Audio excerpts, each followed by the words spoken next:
project, which is not common with CIHR, and it took us off guard. So when we received the funding, I met with Lars to discuss how we were going to address the situation. And in the end, we largely used the grant from the Prentice Institute for the pilot work to develop the app that Ryan is going to present in this part of the presentation.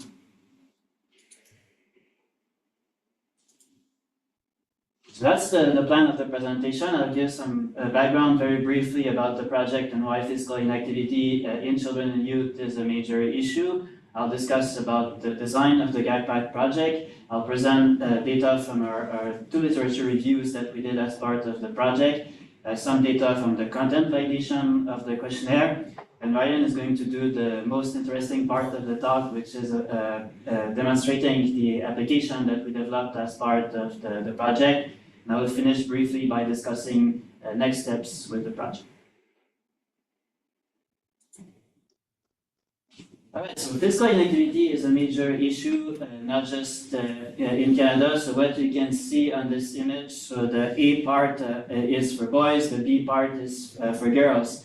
And in blue, you can see all the countries where less than 60% of adolescents are physically inactive or not meeting the current physical activity guidelines, which for youth is 60 minutes per day of moderate to vigorous intensity physical activity.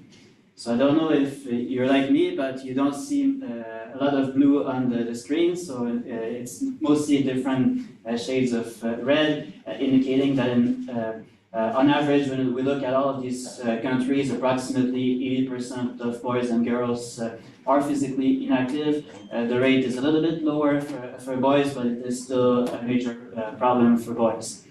And why this is a problem? So physical inactivity has been found to be the 4th leading risk factor for non-communicable diseases worldwide. So this includes diseases such as heart disease and stroke, some cancers, type 2 diabetes, obesity, and so on.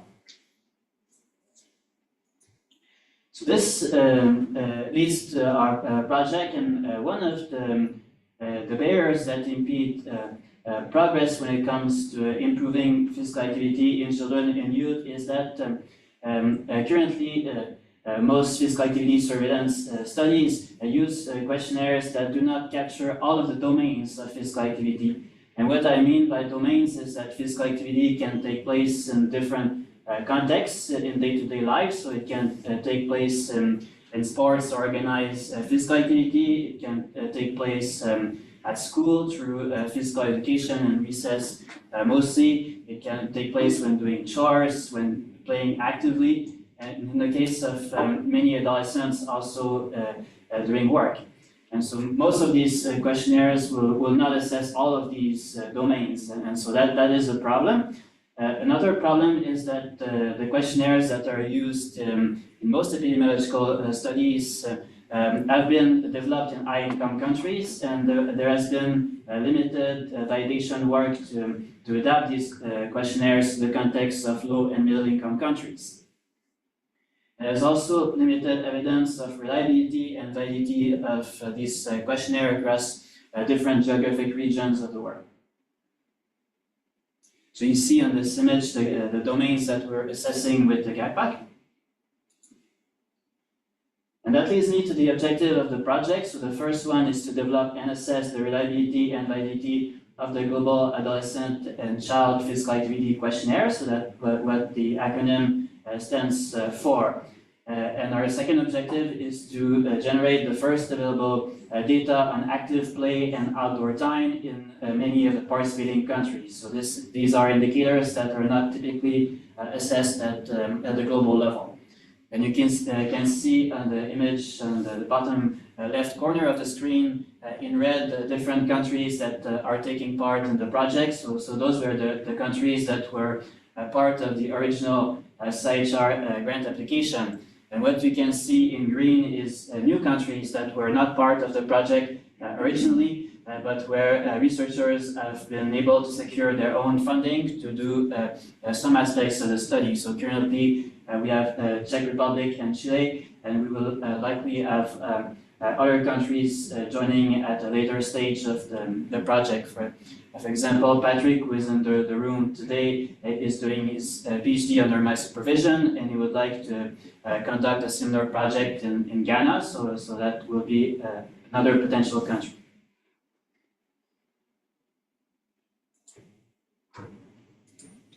All right, so these are the stages in the development of the questionnaire. So we started with a scan of existing instruments that we turned into a systematic review about the psychometric properties of existing physical activity questionnaire. Then we did the development of the first version of the GAC-PAQ. We used that version for an assessment of content validity with global experts in physical activity measurement and surveillance, with a good mix of experts from high-income countries and low and middle-income countries. Then we did cognitive interviews with children, adolescents, and parents and guardians in 15 countries, including the 14 first countries plus the Czech Republic. And after that is where we developed the app and then adapted the app to the context of the different countries. So Ryan is going to show some example in his part of the presentation. And now where we are currently is stage 7 of the project, which is a pilot study of the GAC-PAQ in at least 14 countries. And so the pilot study has started. Some of the countries have already finished their pilot studies, and in other countries it is either underway or will be starting very soon. And after that, we'll do the main study that will focus on the assessment of the test-retest reliability of the questionnaire, as well as the construct validity of the questionnaire. So this is all in our published protocol paper. You see the reference at the bottom here. And this is an infographic that our colleagues in Colombia have developed to illustrate the process of development of the questionnaire. So we started developing the first version in October 2022. And so over the course of time, there has been input from different groups of people, originally from principal investigators in all of the 14 countries, and members of our steering committee for this project, which helped us select the participating countries and the investigators. And then we had later on feedback from experts and then feedback from the intended participants for the questionnaire. And so at all of these stages, we made different revisions to the questionnaire. So this is a summary of our systematic review of the psychometric properties of physical activity questionnaires for children and youth. I will not go into much details because I want to make sure I leave some time for Ryan's part of the presentation. But basically, we followed the PRISMA guidelines for systematic reviews. And so that is the chart that shows the overview of the papers throughout the review process. And so we started with over 7,000 potentially relevant articles, and we ended up with 85 papers included in the review. And that is in our original submission of the review, because we submitted the manuscript for publication to Sports Medicine, which is one of the top journals in the field of physical activity and health. And so we got feedback from reviewers, and one of the items that reviewers wanted us to do is to update the review. And so right now we're finishing that update. We're going to resubmit the paper in about a month from now. And here were our inclusion and exclusion criteria. So to be included in the studies, the papers had to focus on populations that are under the age of 18. If they had adults who were looking for studies that at least included data specifically for children and youth. We also consider young children in this case, so children under the age of 6 were included in the review. And our review was an update of a previous review that was published in 2018 in the same journal. And you see in red here our exclusion criteria. So we excluded studies where physical activity was measured by an interview or a diary. It's not that these methods are not good, it's just that they're less amenable to large-scale physical activity surveillance, which can involve several thousand participants in a country, and so they require more resources in terms of staff time and so forth. So it's more of a feasibility concern in this case. And we also excluded studies where the only comparator used for construct validity was not a physical activity measure. So in some cases, studies said they were assessing the construct validity of physical activity questionnaire by comparing it to indicators such as body mass index, or which is not a measure of physical activity.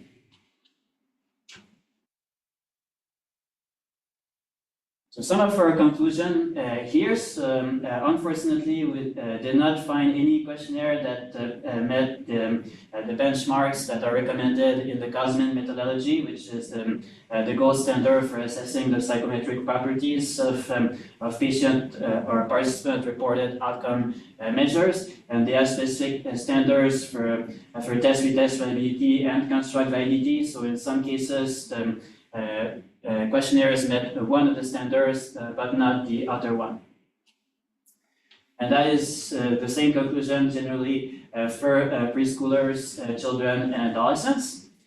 So essentially, we made a series of recommendations in our manuscript, and some of them include adopting the COSMIN guideline in the development of physical activity questionnaire, so something that is starting to be done in the literature, but has not been done for most of the included papers.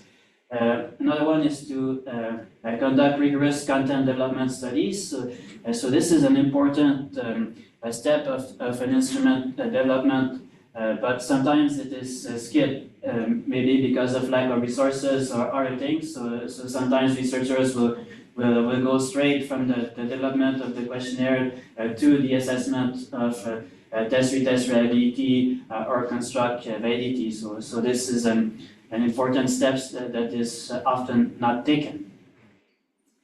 Another recommendation is to avoid excluding children with disabilities or chronic disease. So this is a problem for the representativity of the samples. And when we were working on this review, we found many papers that either excluded them or did not mention whether they included or excluded them. And that's what led us to do a second review that I will introduce shortly. And lastly, where possible, studies that are done currently with the questionnaires that are included in the review should use those questionnaires in combination with different devices that can provide a complementary perspective about physical activity. So those devices can be pedometers, accelerometers, and so on. And please feel free to raise your hand if you have any question. We do hope there's going to be some time for question period at the end as well. So this is the second review that we did about the inclusion or exclusion of children with disabilities and chronic disease. So this review has also been led by Madi, who is our project manager for the project.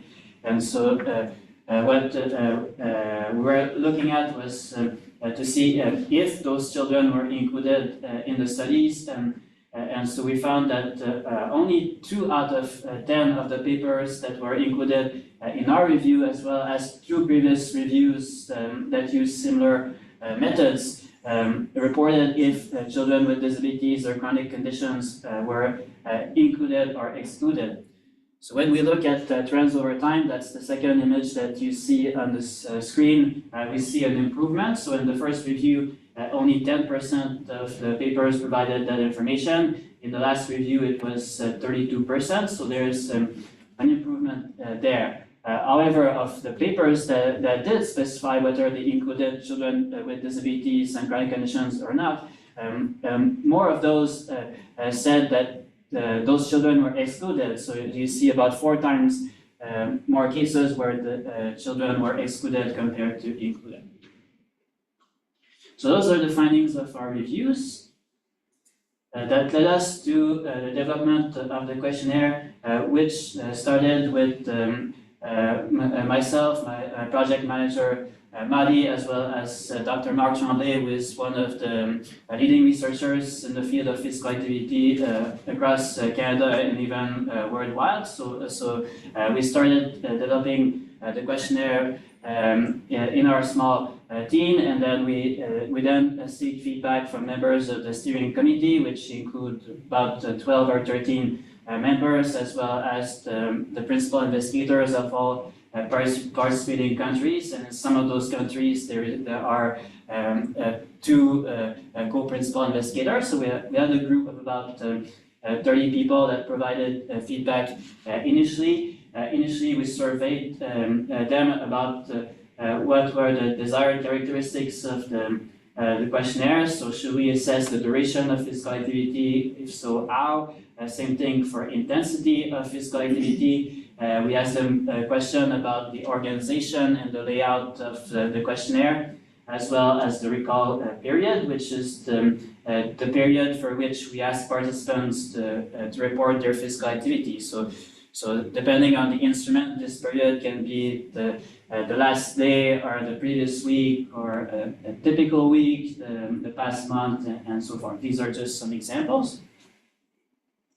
And so as you see by the circle on my screen, this was an iterative process, meaning that we received feedback, we made changes to the questionnaire, and then we sought feedback again and made some more modification.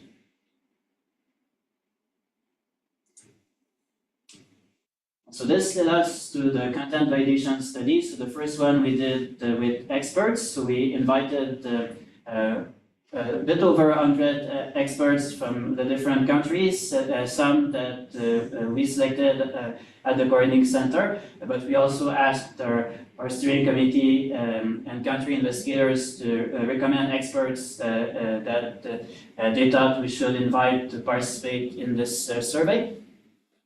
So it was an online survey that was administered through the Qualtrics platform, and participants were asked to provide feedback and suggestions to improve the questionnaire. And again, we made some more revisions based on the feedback from experts. And based on that, we developed a new version of the questionnaire, and then we translated it in all of the languages of the different countries that are taking part in the project. So I think right now we have about 12 to 14 different languages that we have a version of the questionnaire. And we use those versions for the cognitive interviews with children, adolescents, and parents or guardians. And so we conducted those interviews in dyads, meaning that we recruited a family, and within that family we had one child and one parent that took part in the interview. The interviews were structured and they lasted about 45 to 60 minutes on average.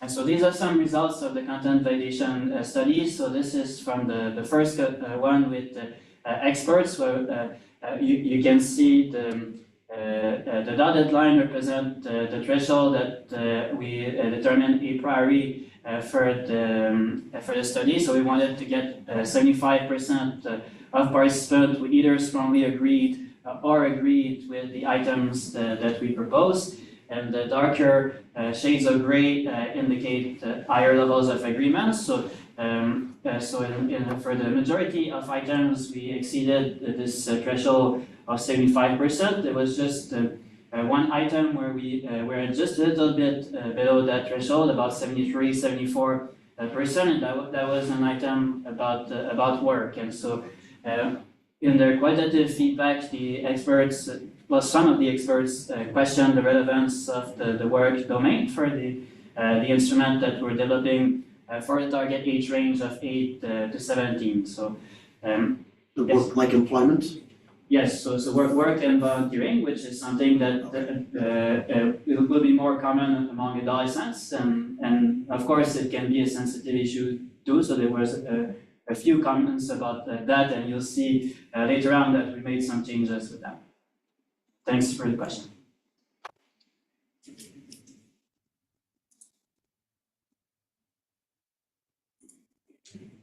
All right, so this led us to the content validation with cognitive interviews. So for that, we recruited 250 diets, which is quite a large sample for a qualitative study. So again, I discussed how we did these interviews in diets, and in the interview guide, we included questions about understanding of the GAC-PAQ for each domain of the questionnaire, and we encourage our participants to think aloud while responding to the questions and to make suggestions to facilitate comprehension of the questionnaire for other children, adolescents, and parents.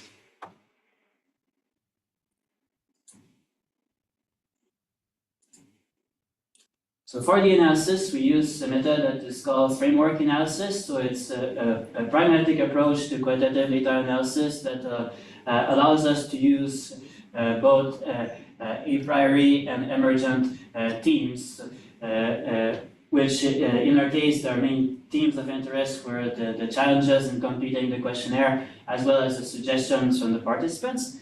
And in all of the countries, we had at least 2 members of the research team analyzing the data for that country, and we consider them to be the expert in their country. So for example, the team in Malawi or Nigeria, for example, analyzed their own data, and so they're the ones that are more familiar with the context in their country. Same thing in Canada and Sweden and many other countries that are involved in the project.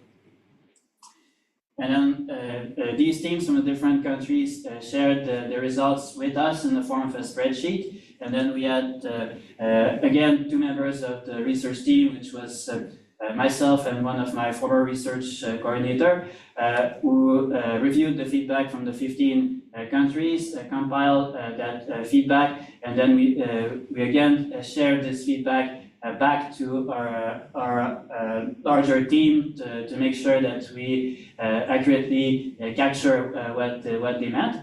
And this helped us making more revisions to the questionnaire for the next phase, which is the development of the app and then pilot study. So these are socio-demographic characteristics of the participants in the cognitive interviews. So we had very good balance in terms of gender, almost even. Participants on average were 12 years with a standard deviation of just under 3. We had a bit more adolescents than children, but that goes with our age range, which is from 8 to 17, and we use 12 to 17 as being adolescents. So we had more age in this category.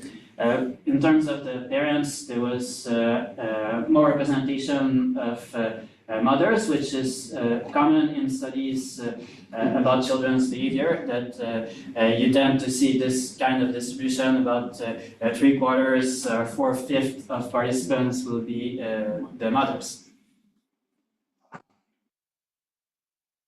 Here I'm just presenting quickly some of our results. We have a paper that is very detailed that has been submitted for publication. I see that Lars has a question. Very, very quick. What's the distribution of participants across the 15 participating countries? So all the countries have at least 10 participants. I think it varies between 10 and 40. 5 diets minimum per country? 10 diets minimum. 10 diets minimum. Yeah. Okay, great, thank you. Like I said, some very quick results. I will not go into the details, but I'm happy to elaborate more if you have questions after the talk. So in general, participants thought that the questionnaire is comprehensive. We observed that interviewers felt it was easier for adolescents to complete the questionnaire compared to children. So it can be more cognitively challenging for children to answer questions about duration of activities and intensity. That's what the interviewers observed across different countries. And those interviews were really helpful to help us improve the translated version of the questionnaire, because they shed light onto some terms that were completely fine in the English version of the questionnaire, but that raised challenges in other versions. Sometimes, so we have 3 Spanish-speaking countries where interviews were done, Spain, Mexico, and Colombia. And sometimes there is a difference in language between those three countries, even if they all speak Spanish, they use different terms. So this example of a scooter, so in Mexico it is called patín del diablo, in Spain it is called patinete. So these are the type of things that you can see when you do cognitive interviews. Another example in Thailand, the term that was used for outdoor led participants to believe that in order to be considered outdoor, they had to be exposed to the sun. So if it was not sunny, or if they were outdoor but there was some kind of roof, it was not considered outdoor. So again, just to illustrate that we received feedback on the one hand, and then we considered this feedback and made some changes where appropriate to the questionnaire. So to a large question about the inclusion of work, some of the feedback that we received, especially from parents, thought that the work and volunteering questions were not applicable for children. And so what we did with that is that in the next version of the GAC-PAQ, the questions about work and volunteering will only be assessed with adolescents. And so with children, the app will skip this section.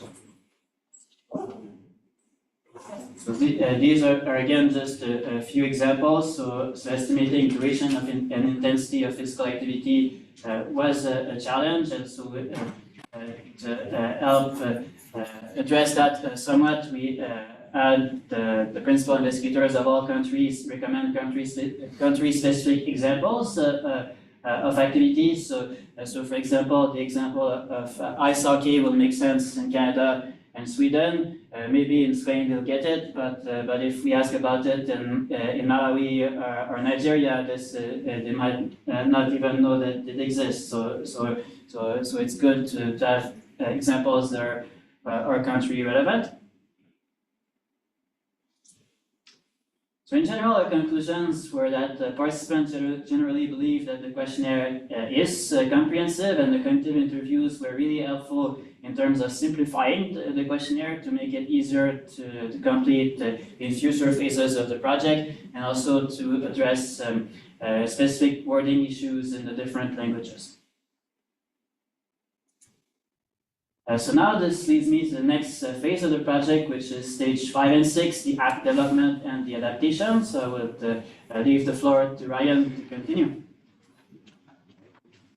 Thank you so much, Shaw. Ryan, it struck me, since the HDMI won't work, we can hold your laptop monitor in front of the camera, so we can literally videotape your... Yeah, we could, although everyone here, would they see it though? I don't know. Yeah, because we're sharing. So are we sharing the screen? Yeah, we'll be up on the right, so. Okay, so well, maybe what I'll do is I'll do the presentation, and then if there's time, I'll do that. Problem solving. Yes, exactly. Problem solving on the fly. Not well, but I'm problem. Okay, so thank you very much, Vishal, for everything here, and I'm going to start off. This is a quick little image of the wireframe. So this is the design phase of the app. So all of and this isn't comprehensive. This is about a third of it. These ones are from the tablet version. So we've created a tablet version and a mobile phone version of the app. I also wanted to take a moment to introduce you to the team who is responsible for the app. So we have Moni, who is right here. Moni was sort of took on the role of head designer. She was one of our graduate students. Successfully defended her MFA. We had her, my intern Jackie. So Jackie was working closely with Moni for the design, and I'm going to show you a little bit more about what that design was like. So Jackie was also the first new media computer science dual degree, so I was really proud to have that person there. And our app developer is Don Castillo, and he is still working with us. So Jackie's since finished her internship, and she was with us the first year. Moni has sort of transitioned out of it as well, because a lot of that design work has already been done. Now it's Dawn's time to shine, and he has been developing the app and has been working very hard with each version. And with 14 different versions of the app. That's a lot of requests and changes that have to be made. Moving on, we've also added Nick Gregory, who is a new media alumnus to the program, and Nick is responsible for a lot of the audio and imagery. So audio is something that was relatively new because we decided to implement voiceover narration, partially because to help with anyone who was who might have problems seeing or reading the screen. So to have a voiceover narration then meant that the app would be more inclusive. And I also wanted to mention that we had a few work-integrated learning students, so Megan Rennie, Sydney Porteous, and Melanie Osley. So that was the team that is responsible for the app. And a quick little overview of it is that it's designed to run on iOS and Android. So it will work on phones, tablets. We've chosen the Samsung Galaxy Tab A7 Lite. I love their naming scheme. That was chosen specifically because it was a low-cost tablet, and we wanted to say, like, okay, this is the tablet that we're going to go with, and that's the recommended specs for every country involved. We didn't, I mean, it would be easy to say, oh yeah, everyone needs to get an iPad Pro, but that would be cost prohibitive. I think at the time when we chose that, that was like in 2022, that tablet was like $250 or something. So it's not the, it's not the best performing tablet, but we were going to design everything to run well within those specifications so that any newer device is going to be able to handle that without any problems. The development platform is React Native, which is an open source UI framework designed for developing iOS and Android apps. Part of the development process also meant choosing which development platform to use, and React Native is the one that we ultimately went with because it had really good developer support and lots of tools that helped us for a lot of the troubleshooting. So some of the goals. We wanted to have two versions of the app. As Vishal mentioned, so there's a version for children, and then there's another version for the adolescents and the parents. So depending on what age you say you are when you start the app, it will show you the appropriate version. And each version, as you'll see shortly, has different graphics, different themes, and all that so that it will be engaging for younger users, and it will also be a little more sophisticated for the older ones. We also wanted to make sure that there was a secure server here at the university for all the data. So that was a really important aspect, and that was a really big challenge, is how do we get all the data from all the different countries collated, and then that a way for the researchers to collect their data. So that took a lot of work with IT, and they've set up a server here on campus for us.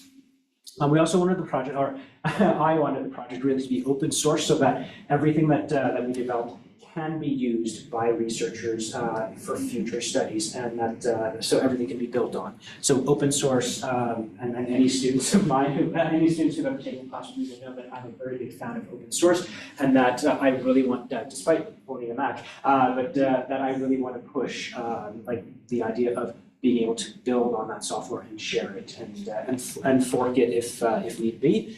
And then adaptable and possible to create multiple languages for other regions. So now I think we're at like 14 different versions, maybe 15, and with new ones coming on. So we needed everything to be dynamic enough, and that we could pivot and be as flexible as possible for when other countries joined GAC-PAQ.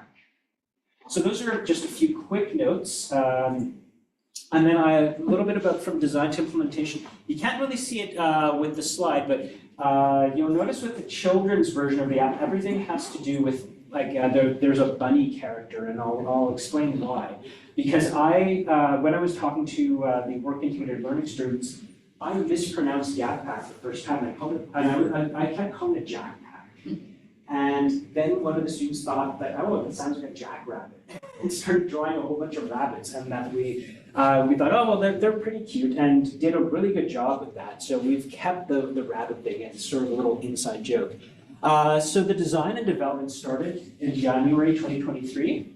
And so up until May, that was the substantial planning with the how is the app going to look, how and what are the button, where are the button placements? Because there's a lot of data that needs to be shown, and having 8-year-olds or 10-year-olds, having them be able to absorb that data and respond to it in a meaningful way is it's very, very challenging. So how are we going to do that? What was the text going to look like? What kind of images? So that's all that design work started in 2023.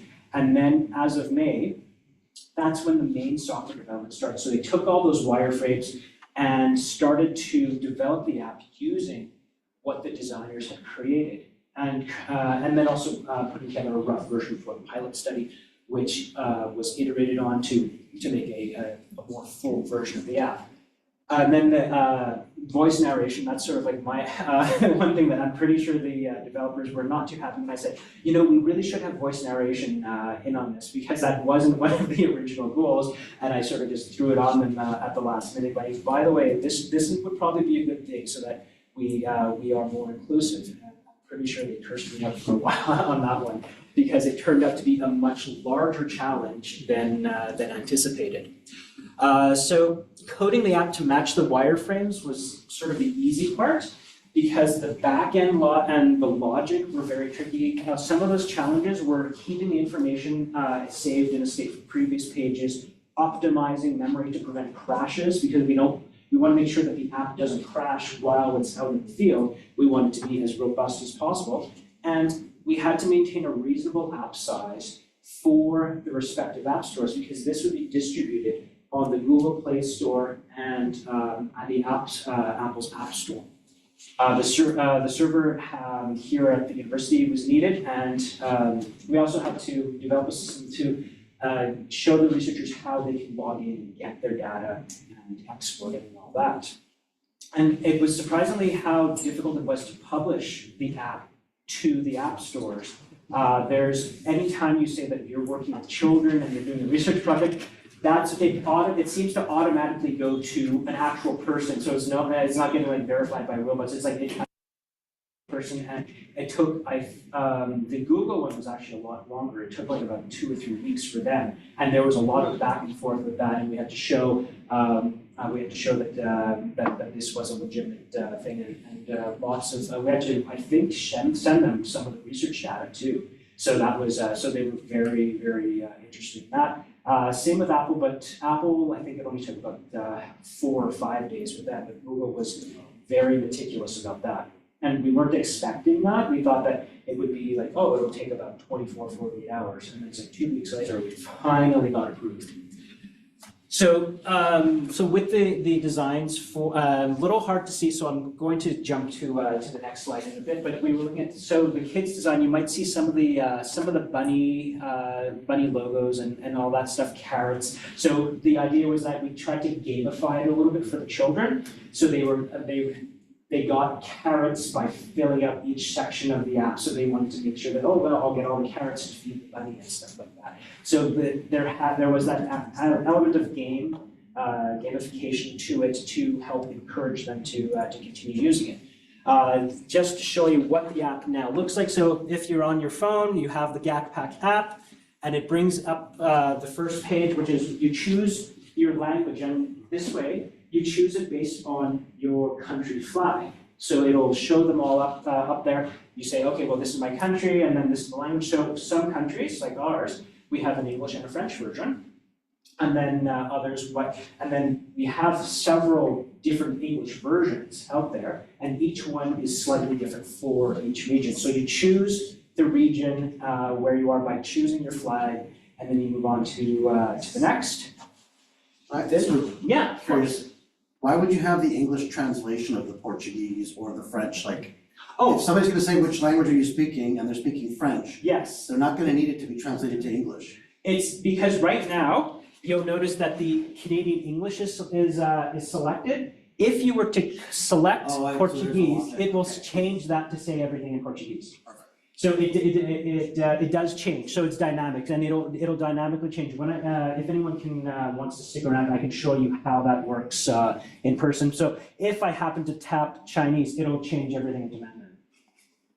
And then I wouldn't be able to use the app, and I'd have to get my daughter to help me. So there we go. So this is what the child version of the app looks like. And then all of these little things were created by my work integrated learning students, and we needed to find a way to generate imagery for the app.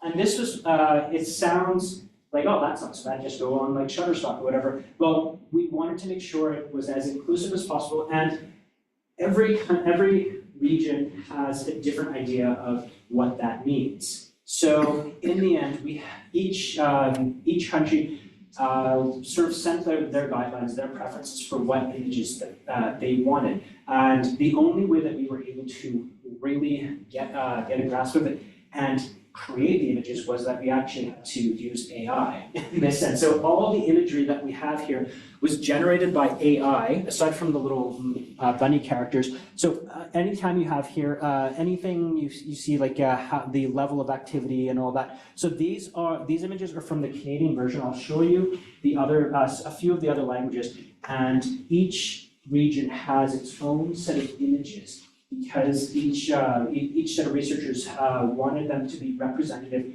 of the children in that particular country. So where you might have something like Canada was, we were looking for a very diverse set of participants and children. Some other countries were like, well, we want them more to resemble, we want to make sure that the kids see themselves in it.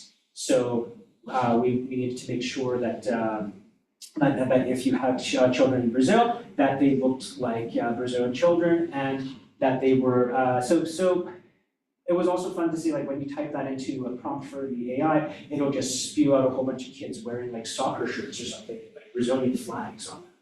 So there were some weird things with that, and a lot of the work involved cleaning up the imagery, removing the extra fingers and stuff like that. So, and I'm sure that a lot of my students are going to have nightmares about that.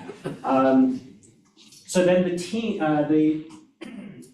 the adolescent or parent version of the app looks a little more sophisticated. Doesn't have the bunny, doesn't have that same gamification to it. But a lot of the questions are similar. So this is the adolescent / parent version. So the same pages, same questions, but the style looks a little different. So that way, because the children at that age, the youth at that age, they're maturing, and they want something to look a little less babyish and all that. So we've changed that. So changing how the app looks. So it looks like a slightly different app. Again, the imagery, so all the AI imagery here has been updated to have older participants, or older looking AI generated images. And then, like I said, it's also in different languages. So here we had, say, the Brazilian version, and then these are the questions, and then we have, I think this is the Hindi version as well. So there's a Hindi version and a Marathi version. So all the different versions of the app are represented both for phone and for tablet. These I'm showing you just for the phone because of time, but we had to do the same thing for the tablet versions as well. So there's it's quite a large app when you think about it, because you think that it's a survey, they have to fill it out, but the idea of having to go through all the different iterations was quite a challenge. And then with the narration, we gave researchers the choice that they could create their own narration, and in that case, if they wanted to create their own narration, we would send them a guide on how to best record their audio and then send it to us so that we could clean it up, or they could use AI for voice as well. And it worked for some areas, it worked better than others. So the researchers who were happy to use the AI audio went with that, and the ones who weren't happy, and I think there were a couple of regions where they started with the AI, it didn't work very well, and it sounded a little too artificial, so then they went and recorded their own. Yes. So it's not live, like I can't download the app. Yeah, oh, it is. You can't find it though. Well, that makes it hard to download now, doesn't it? Yes, you need the link from, so that, because we don't want just anyone grabbing, so the researchers are responsible for sharing the link to the App Store. So I did have the QR code to download the link. I did take it out because I was worried that if everyone here started playing with the app, it might interfere with the results for the. Oh yeah, I was gonna skew all of your data. Exactly. So that was one of the reasons why I was like, maybe I shouldn't do that, but I do have a QR code for everyone. So every researcher gets their link to the App Store, and then they share it with the participants, and then they'll use the link to download it off either Google Play or Apple's App Store. So it is there, and then the version that I have here on my computer is the test flight version, which is where we have our beta versions. So I have a working beta of the latest version of the app. So what happens is we send the beta out, they can test it out, see, okay, these everything works, or this has to be adjusted, and then we fix that, publish the app, and then work onto the next version. So our audio-visual workflow, lots of questions. So each question had to, and then we had to determine, like, okay, what has to be said. So there needed to be a script, and everything had to be translated, which is fine for for French or Spanish or Portuguese because they're so close to English. But it was a little more challenging, or I would say a lot more challenging for Thai and for Hindi, for Marathi. So for languages that my team they weren't as familiar with. So that was a bit of a challenge, and then the back and forth, like making sure that we got the narrations correct and that it was added in for the app. So I will demonstrate the app after the presentation. So I do have it on my computer. I also have it on my phone, so we can take a look at it. But I will move that on. We'll move on back to Richard. And I'm just going to wait here if anyone has any questions after the talk about the app specifically.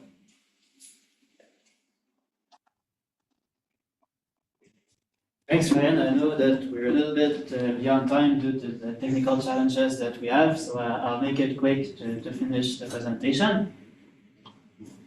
Thanks for staying around. So as I mentioned earlier, stage 7 is the pilot study of the app, and the main purposes of the pilot study are to get feedback about the app and maybe some additional feedback about the questionnaire. So we're assessing children, adolescents, and parents' satisfaction with the app using an emoji scale that is meant to be more understandable for younger children. For the pilot study, our goal is to recruit 30 children per country, so roughly 420 children across the 14 countries. Some countries have already finished, and some of them have oversampled a little bit, so we're likely going to end up with a slightly higher sample.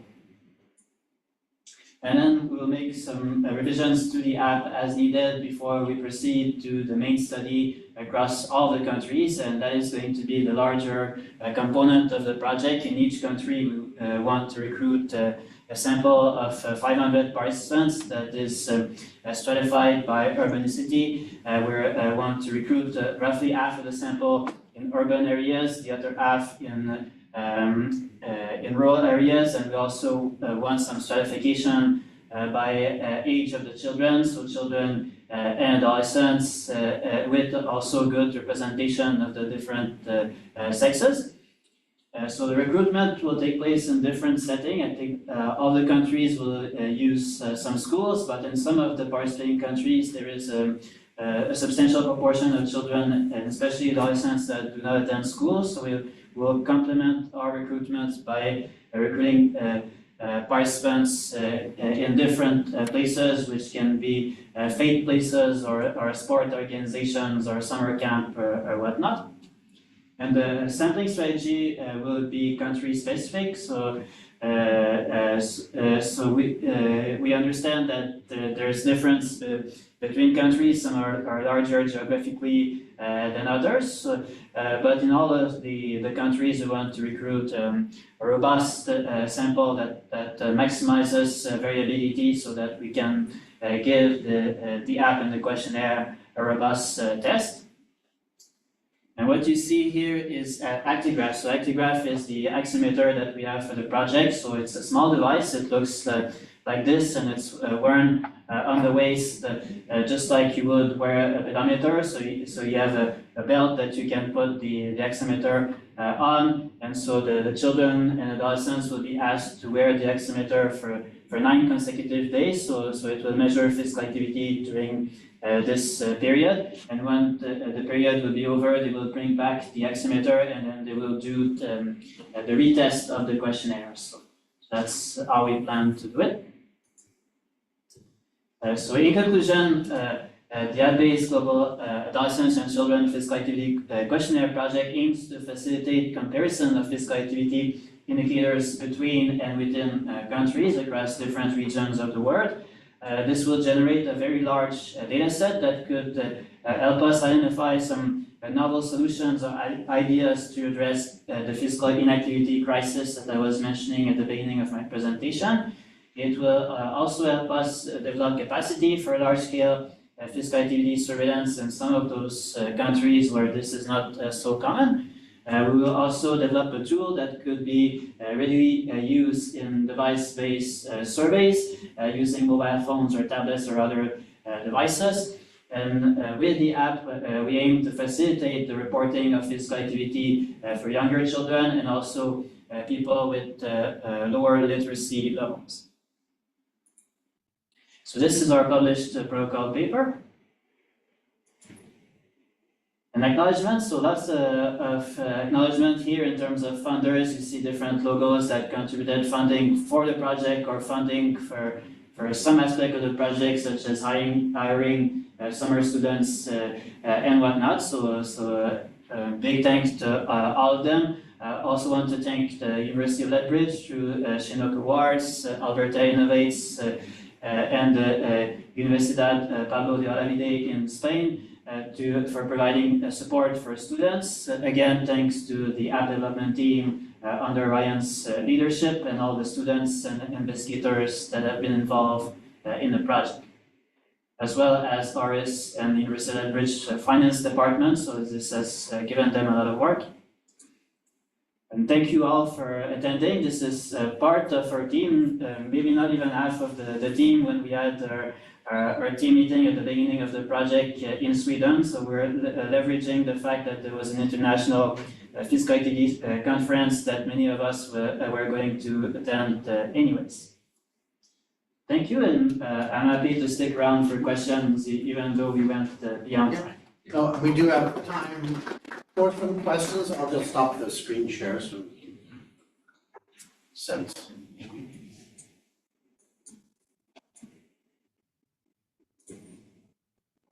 Okay, we can open up the floor for questions either from our OCO and also from the participants online, which includes the web developer, or the app developer, I believe. Yeah. Good. We can also blame him, right? He's not here Yeah, nice presentation. And yeah, you already clarified my question related to the language. Yeah, it's clear. It's really good. Good thinking. Yeah. My second question is about the main survey study for each country. The survey will take place at nationwide, or we select a few regions.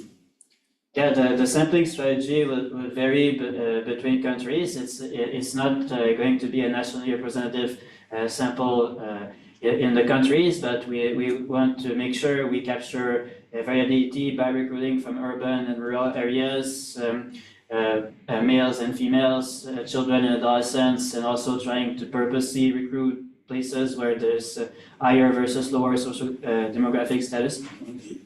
Thank you. Welcome. So then noting, the emphasis here on children and adolescents, how does this compare as a data input to the broader trend towards fitness tracking in adults, say with like an Oura Ring or Apple Watches, like his, are you wearing one right now? Yeah.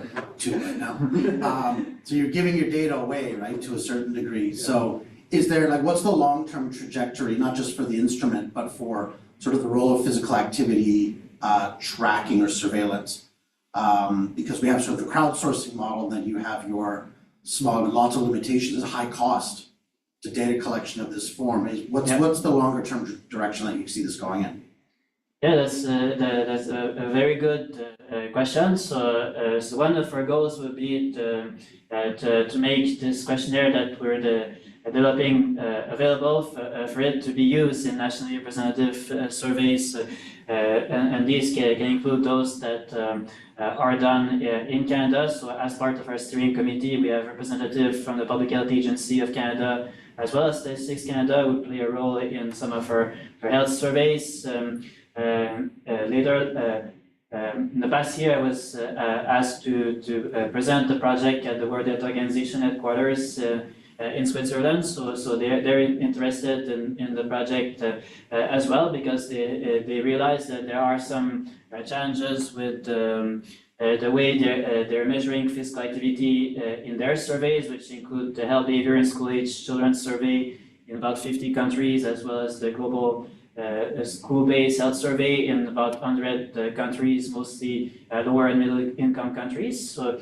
there's a place for that, and I think there's a place for both the questionnaire measured as well as a device measured physical activity. The device field is evolving rapidly, and there are some inherent challenges sometimes with the accuracy of some of the tools, the wearables that exist in the consumer markets. Some of them are actually quite good, but some have major issues. Does that answer? Yeah, no, it's just it's an interesting either convergence or divergence from a data management standpoint. Yeah. Right. Are there, as a correlate, you mentioned this early on, so there are a number of covariates to physical activity. The mental health dimension is, I think, very germane given what we see as sort of, let's call it the epidemic of inactivity, the mental health epidemic of, well, everybody, but youth in particular, which in some cases is potentially correlated with low levels of physical activity, or certainly not helped by low levels of activity. Where does mental health, or does it fit at all into the questionnaire? Not in this particular project, but to my response to your last question, if this was to be incorporated in some of those larger surveys, they could have both probably a short form of the questionnaire that we're developing, because right now it's a fairly long version, but we do aim to develop a short form, so that way it would be possible to collect physical activity data with this questionnaire, and then match it with mental health data on often using short forms of instruments for anxiety or depression and whatnot. Any last questions? You already know all the answers. He's like, yeah, I'm gonna do this at home, it's gonna be fun, right? We'll go to those questions. Any questions online? Any questions you have for people online? for John, Mr. Don? I think Don has stepped away. No, he's right there. Still there? He's still there. And, he's done such amazing work with getting this thing up. This looks like a heavy undertaking from an app development standpoint. It is. Yes, for sure. And one of, so was that some tongue? Oh, no, okay. One of, like, because I come from like a TV and film world where people, if you don't notice the work involved, it means you're doing a good job, and that's why like, it's hard. He's done such a good job that you don't notice that there was an incredible amount of work in it. So I think hats off to him to Don for going through that. Yeah, big project. All right, well, with that, I will thank you for your presentation. Has been recorded for posterity, despite hopefully not the technical swearing at the beginning. Thank you to our two remaining online participants. I know we went over time. Thank you all for coming.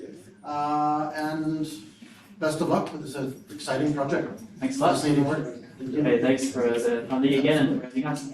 If anyone wants to see what the app looks like, I have it here on my computer and I also have it on my phone.